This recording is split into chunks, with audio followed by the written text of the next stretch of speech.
Hai anak-anakku, bagaimana kabarnya? Baik-baik kan? Oke, sebelum kita mulai, mari kita mengaturkan pengajian hikmat. Om Swastiastu. Anak-anakku sekalian, hari ini kita akan belajar tentang sistem reproduksi pada tumbuhan dan hewan.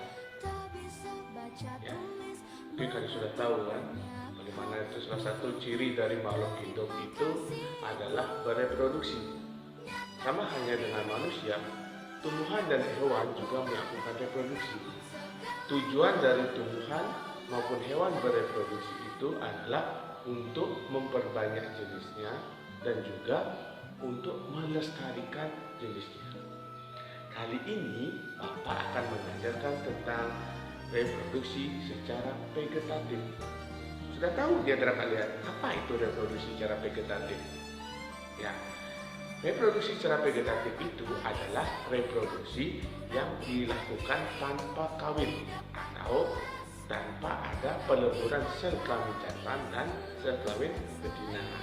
Ya, kali ini kita akan belajar tentang sistem reproduksi vegetatif alami pada tumbuhan.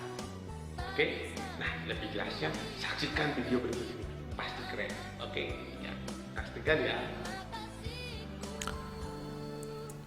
Anak-anak, hari ini kita belajar tentang reproduksi vegetatif pada tumbuhan. Ya, sebelum kita membahas tentang reproduksi vegetatif, kita bahas dulu tentang sistem reproduksi pada makhluk hidup. Reproduksi adalah kemampuan makhluk hidup untuk mempunyai keturunan atau berkembang biak. Ada dua macam cara reproduksi, yaitu reproduksi vegetatif dan reproduksi generatif. Reproduksi vegetatif sering juga disebut dengan reproduksi aseksual, yaitu reproduksi vegetatif merupakan cara reproduksi tanpa adanya peleburan sel kelamin jantan dan sel kelamin betina. Cara reproduksi ini hanya melibatkan satu induk saja dan menghasilkan keturunan yang secara genetik identik dengan induknya. Reproduksi vegetatif dibedakan menjadi dua, yaitu reproduksi vegetatif alami, yaitu tanpa adanya campur tangan manusia, dan reproduksi vegetatif buatan dengan campur tangan manusia. Ya. Perkembangbiakan vegetatif sering dimanfaatkan untuk mendapatkan bibit unggul karena lebih cepat menghasilkan dan keturunannya memiliki sifat yang sama dengan induknya. Berikut beberapa contoh reproduksi vegetatif pada tumbuhan. Vegetatif alami. Yang pertama, umbi lapis. Perhatikan gambar di sebelah kiri. Itu adalah gambar bawang merah ya. Umbi adalah tumbuhan yang membesar yang mengandung cadangan makanan. Misal pada bawang merah, bagian pangkal dan daun menebal, berdaging dan bentuknya berlapis, sehingga disebut dengan umbi lapis. Tumbuhan yang berkembang biak dengan umbi lapis yaitu bawang merah, bawang putih, bawang daun, dan bakung. Yang kedua, rizoma. Perhatikan gambar sebelah kiri, itu gambar jahe ya. Rizoma adalah batang yang tumbuh di dalam tanah yang berisi cadangan makanan. Disebut juga akar tongkat atau akar tinggal. Contoh tumbuhan yang berkembang biak dengan rizoma yaitu lengkuas, jahe, temulawak, kencur, dan kunyit. Selanjutnya, umbi akar. Umbi akar merupakan akar yang menggembung yang berisi cadangan makanan, misalnya adalah umbi bunga dahlia. Untuk memperbanyak tumbuhan tersebut, orang cukup menanam sebagian kecil umbi akar yang mengandung sisa batang. Contoh tanamannya yaitu wortel, lobak, dan juga singkong. kita lanjut ya. Vegetatif alami umbi batang. Umbi batang merupakan batang yang mengandung cadangan makanan hingga menggembung membentuk umbi. Pada umbi batang akan tumbuh tunas bila ditanam. Tunas kemudian akan tumbuh menjadi pucuk muda. Contoh tumbuhan yang berkembang biak dengan umbi batang yaitu kentang, gemili, ubi jalar, gadung, dan talas. Stolon atau gerage. Gerage adalah batang yang menjalar baik di atas maupun di bawah permukaan tanah yang dapat berfungsi sebagai alat perkembangbiakan. Gerage disebut juga dengan stolon. Pada setiap buku batang yang menjalar terdapat mata ruas yang dapat tumbuh menjadi individu baru. Jika buku-buku itu menyentuh tanah, akan tumbuh ruas batang dan akar. Nah, contohnya bisa rumput teki, pegagan, atau sering disebut dengan piduh-piduh dalam bahasa Balinya ya. Sirih juga termasuk dalam hal ini. Oke, kita lanjut. Tunas. Tunas adalah bagian tubuh makhluk hidup yang tumbuh menjadi individu baru. Tunas berasal dari ujung batang, buku-buku, atau ketiak daun.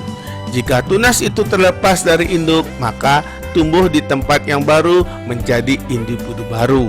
Contoh, bambu dan pisang. Tunas adventif. Tunas adventif adalah tunas yang tumbuh tidak di ujung batang atau di ketiak daun, melainkan tumbuh di daun atau bagian tubuh lainnya. Contoh tumbuhan yang menghasilkan tunas adventif adalah cocor bebek, kersen, cemara sukun, dan kesemek. Berikutnya spora. Beberapa tumbuhan seperti lumut dan paku dapat berkembang biak dengan membentuk spora. Spora ini akan tumbuh berkembang biak menjadi tumbuhan baru ya. Nah, selain lumut dan paku, jamur juga berkembang biak dengan spora. Fragmentasi.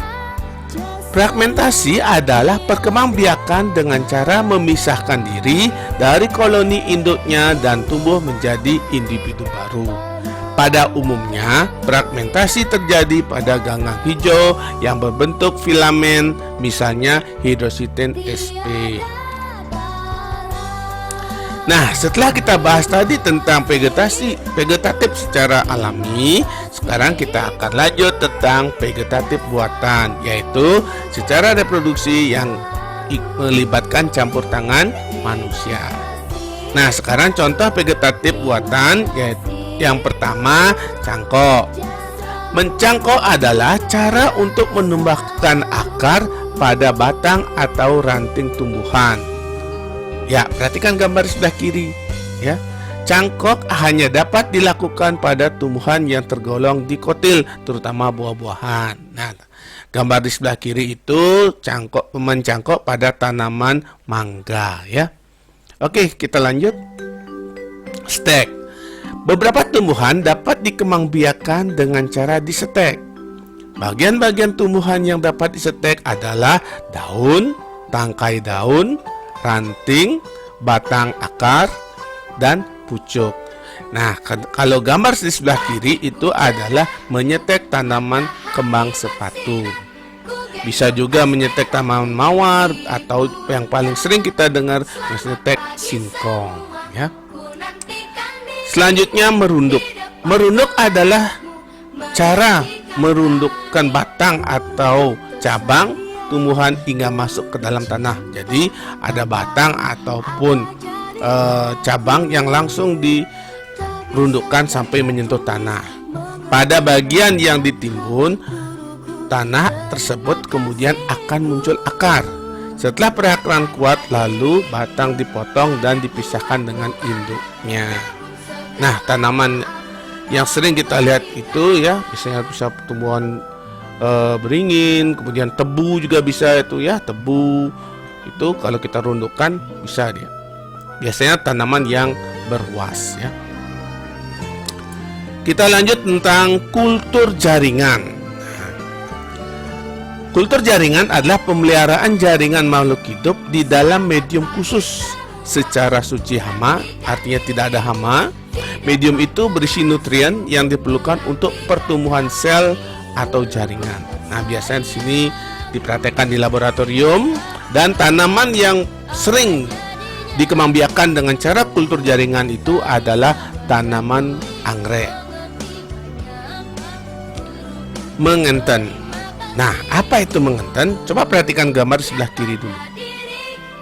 Ya, mengenten adalah menyambung dua jenis tumbuhan yang berbeda-beda. Mula-mula biji tumbuh disemaikan, setelah tumbuh sebesar yang diinginkan, lalu dipotong dan disambung dengan potongan cabang atau ranting jenis tumbuhan yang lain yang kualitasnya lebih baik dan diameter batangnya kurang lebih sama, lalu dibalut dan diikat dengan kuat. Nah, karena ini proses menyambung, biasanya kita sambungkan tanaman dengan akar kuat, batang kuat, disambung dengan tanaman yang memiliki kualitas baik seperti buahnya besar, manis, dan cepat berbuah. Nah, itu salah satunya yang disambung. Berikutnya okulasi. Okulasi atau menempel pada dasarnya sama dengan mengenten, tetapi tumbuhan yang ditaruh di atas hanya diambil mata tunasnya saja. Nah, lihat gambar sebelah kiri. Di sana ada tunas yang ditempelkan. Kedua macam tumbuhan yang diokulasi biasanya mempunyai kelebihan-kelebihan tersendiri. Misalnya tumbuhan jeruk yang perakarannya kuat disambung dengan jeruk yang buahnya besar, rasanya manis. Itu. Namun akarnya tidak kuat. Oke, kita lanjut. Nah, dari penjelasan tadi sudah kita ketahui keuntungan reproduksi vegetatif itu diantaranya satu, lebih cepat berbuah daripada tanaman dari biji. Maksudnya perkembangbiakannya dari vegetatif itu menghasilkan buah lebih cepat daripada perkembangbiakan lewat biji. Yang kedua, tumbuhan dapat dikembangbiakan tanpa menunggu berbuah terlebih dahulu. Ya, seperti tadi ya, kita bisa cangkok tumbuhannya, kita bisa stek gitu ya, lebih cepat. Yang ketiga, dapat menghasilkan tanaman baru yang seragam yang memiliki sifat sama dengan induknya. Ya, sudah pasti itu ya. Dan yang keempat, dapat mengembangbiakan dan melestarikan tumbuhan walaupun tidak menghasilkan biji. Nah, selain keuntungan, pasti juga ada kerugiannya. Kerugian dari reproduksi vegetatif diantaranya satu, tumbuhan yang ditanam melalui cangkokan. Nah, ini untuk mencangkok ya, tidak sekuat tanaman aslinya karena tidak mempunyai akar tunggang. Dan kerugian yang kedua, dari satu induknya hanya diperoleh keturunan baru yang jumlahnya terbatas. Ya, ada beberapa memang tumbuhan yang diturunkan atau direproduksi secara vegetatif akan menyebabkan jumlahnya terbatas. Nah, sekarang simpulannya, reproduksi vegetatif adalah proses reproduksi pada makhluk hidup tanpa adanya peleburan sel kelamin jantan dan betina atau hanya berasal dari salah satu induk dan memiliki ciri yang sama dengan induknya. Jadi keturunannya memiliki ciri yang sama dengan induknya. Reproduksi vegetatif ada dua, yaitu vegetatif alami dan buatan. Reproduksi vegetatif alami contohnya ya tadi ya, contohnya berumbi lapis, tunas sapientip, umbi akar, dan umbi batang.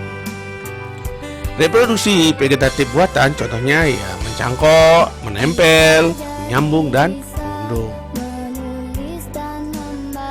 Nah, anak-anak, untuk tugasnya nanti kerjakan tugas, buka link di Google Classroom, sudah Bapak lampirkan di sana, dan penilaian kuis juga termuat di latihan soal Google Classroom materi reproduksi tumbuhan ya.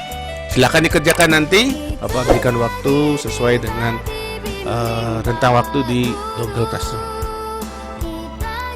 Ya, sekian dulu penjelasan Bapak tentang reproduksi vegetatif. Terima kasih.